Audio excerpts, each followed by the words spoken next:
Ê, nôm mà. Yeah, lửa này. Ừ. Sao tao mua chứ? Thì tao nôm cái chứ.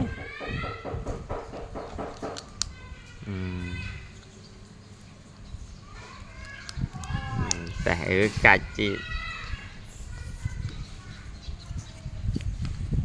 Dù.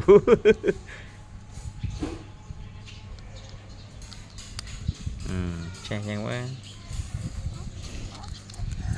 Khai cho tao biết. Vô là phải nhảm. Chàng chứ mà.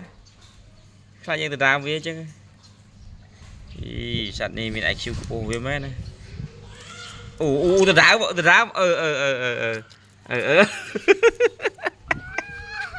tao vô chứ.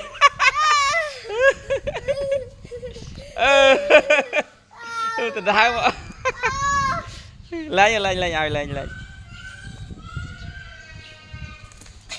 lên ai mau nó chết cạch cho biết ơi. Dầm tao đam tôm côn cái chọc cái chơi nhầm con kia ai cái gió tiết cái trăng đây cái trăng gió nó tiết ạ.